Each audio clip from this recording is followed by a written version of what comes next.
প্রশাসনিক বৈঠকে করা মুখ্যমন্ত্রী বিভিন্ন কাজ নিয়ে সেই বাড়িগুলো যাতে পঞ্চায়েতকে আমি বলছি ঠিক মতো হয়, ডিএমদের বলছি, বিডিওদের বলছি, সার্ভে বেরোয়, সেই ভুলটা কিন্তু যে জেলা বা বিডিও বা আইসি এই সার্ভেতে ছিল বা ডিপার্টমেন্ট, তাদের বিরুদ্ধে অ্যাকশন হবে, এটা মাথায় রাখবেন। আমি পরিষ্কার বলছি, যারা গভর্নমেন্ট ল্যান্ড দখল করে অলরেডি বসে গেছে, নতুন করে যেন আরো কোনো এনক্রোচমেন্ট না হয়। এটা কিন্তু নতুন করে কোনো এনক্রোচমেন্ট হলে আমি সেই এলাকার, আমরাও যদি ভাবে আমি ঘরে বসবো, আমি কাউকেই টলারেট করবো না। এবং মিনিস্ট্রি থেকে শুরু করে, কাউন্সিলর থেকে শুরু করে, পঞ্চায়েত থেকে শুরু করে, কেউ যদি মনে করে নিজের স্বার্থে আমি জায়গা দিয়ে দেবো, সেটাকেও আমি টলারেট করবো না। আগামী 6 মাস টাইম দাও এবং দরকার হলে তার প্রপার্টি ক্রোক করে, যেটা ইডি সিবিআই করে, এটা করতে হবে। ওয়াদ মিশ্র ইজ এ জেন্টলম্যান, কিন্তু আরেকটু এফেক্টিভ হতে হবে, অ্যাক্টিভ হতে হবে। এবং তোমার যে টিম বসে আছে ওখানে, 2-1 জন ছাড়া বেশিরভাগই বামপন্থী রাজনীতির আলোচনা করে ওখানে বসে। ওটা একটা আলিমুদ্দিন স্ট্রিট বানিয়ে দিয়েছে। আমি নিজে সারপ্রাইজ ভিজিট করেছি কয়েকবার, আমি নিজে গিয়ে এটা দেখে এসেছি। ফাইলের পর ফাইল, এত উঁচু ফাইল, কোন ডিপার্টমেন্টে, কোন ডেভেলপমেন্ট বোর্ডে, কোন সোসাইটিতে কত টাকা নন ইউটিলাইজেশন পড়ে আছে গভর্নমেন্টের, এবং কত টাকা ফিক্সড ডিপোজিট পড়ে আছে, এবং কমিটি ট্রাস্টি হোক বা সোসাইটি হোক, তাদের কাছে এখন কত টাকা আছে, তার ডিটেলসটা আমার কাছে পাঠাতে হবে উইদিন 15 ডেজ। মনিটরিং এর কি স্বাস্থ্য ভবন থেকে কোনো ব্যাপার আছে? না, স্বাস্থ্য ভবনে বসে শুধু গল্প হচ্ছে, গল্প গুঞ্জন, ডাক্তাররা একদিকে, আইএএস অফিসাররা আরেকদিকে।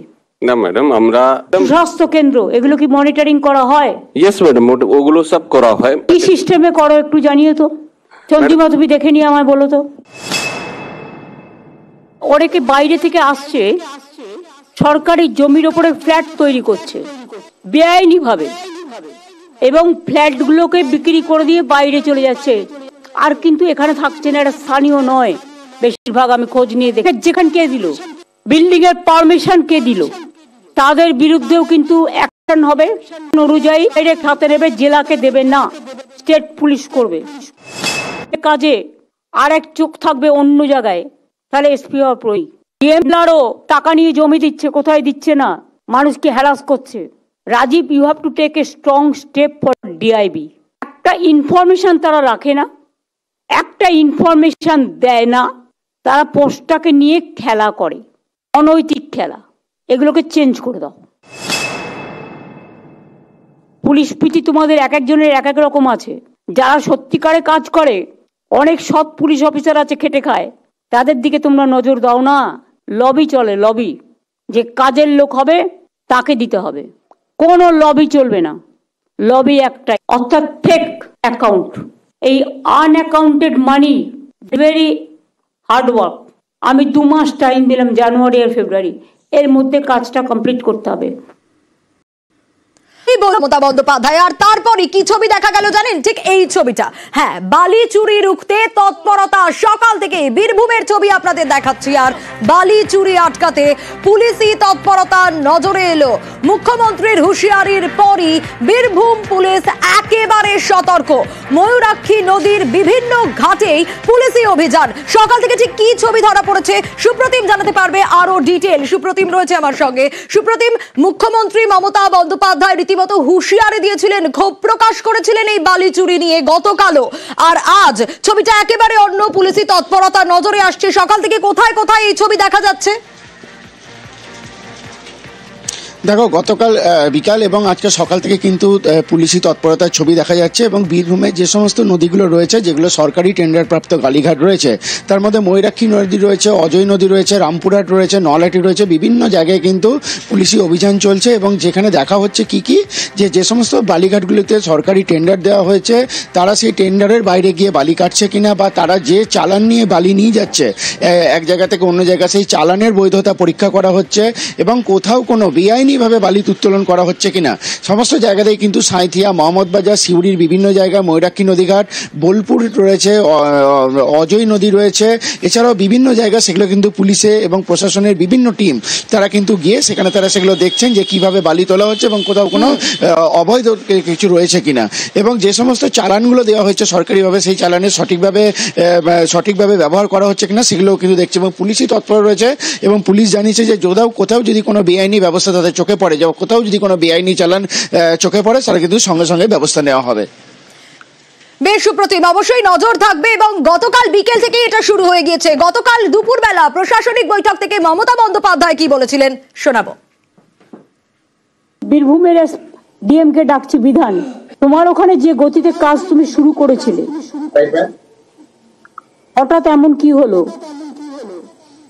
যে বালি সবচেয়ে বেশি পাচার ওখানে হচ্ছে?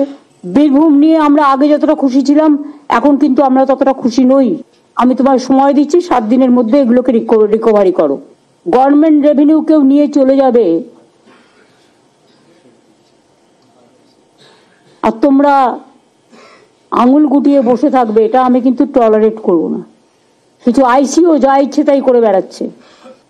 তোমরা কি ভাবো যে আমার নলেজে কিছু নেই? আমরা খবর দেখাই আপনাদের সমস্যা সমাধানের জন্য। পুরুলিয়ার দিকে নজর রাখবো, কারণ গতকালই আমরা এই খবর দেখিয়েছিলাম, যেখানে দেখা যাচ্ছে পুরসভার জল আর সেখানে নোংরা, পোকা, দুর্গন্ধ। সেই খবর আমরা সম্প্রচার করার পরই আজ থেকে ছবিটা একেবারে অন্যরকমই হবে হয়তো, কারণ নিউজ 18 বাংলার খবরের জেরেই ব্যবস্থা নিচ্ছে প্রশাসন তৎপর। জলের পাইপ সংস্কারের আশ্বাস দেওয়া হয়েছে পুর প্রধানের তরফ থেকে। আরো বিস্তারিত ইন্দ্রজিৎ জানাতে পারবে, আমার সঙ্গে রয়েছে ইন্দ্রজিৎ। গতকাল আমরা এই খবর দেখিয়েছিলাম আর তারপরই হয়তো খুব শীঘ্রই সমাধান হবে। কবে থেকে সংস্কারের কাজ শুরু হবে কি জানিয়েছেন পুরপ্রধান? গতকাল আমরা এই খবর বারে বারে দেখাই এবং আমি যে ছবিটা দেখলাম একেবারেই গতকাল রাত্রেই ময়দানে নেমে পড়ে পুরুলিয়া পৌরসভার চেয়ারম্যান। দল নিয়ে পাইপ লাইন ঠিক করতে রাস্তায় বেরিয়ে পড়েন। কোথায় সমস্যা রয়েছে, কোথায় পাইপ ফেটে রয়েছে, সেই বিষয়গুলি খতিয়ে দেখেন। এবং গতকাল রাত থেকেই আমরা দেখছিলাম যে কাজ শুরু হয়ে গেছে, আর সকালেও সেই কাজ চলছে। তবে আমরা আশা করি দ্রুত সমাধান হবে। ইতিমধ্যেই যেটা জানতে পেরেছি, ওই যে নোংরা জল বেরোচ্ছিল তা অনেকটাই কমে এসছে, ফলে স্বাভাবিকভাবেই এই সমস্যার সমাধান হয়ে এসছে। আগামীকাল থেকে হয়তো সাধারণ তারা 7 নম্বরের বাসিন্দা তারা পরিষ্কার বিশুদ্ধ পানীয় জল পাবে। এবং আমরা এই ধরনের খবর করে যাব যাতে সমস্যায় সাধারণ মানুষ না পড়ে। আর আমরা আশা রাখবো যে পৌরসভা বা প্রশাসন দ্রুত ব্যবস্থা নেবে সাধারণ মানুষের যাতে কোনো সমস্যা না হয়। বিশেষ করে পুরুলিয়া পৌরসভা 7 নম্বর ওয়ার্ডে পানীয় জল গত 1 মাস ধরে দিচ্ছিল। একদমই, এবং তারপরই এই খবর আমরা বারবার সম্প্রচার করার পরই নড়ে চড়ে বসে প্রশাসন এবং দ্রুত সমাধান হবে আশ্বাস। বেশ, নিউজ 18 বাংলার সংবাদ পরিবেশিত হয়েছে। এই বিষয় নিয়ে খোঁজখবর নিতে এসেছিলেন, তখনই আমি ডিপার্টমেন্টের কাছে খোঁজখবর নিই।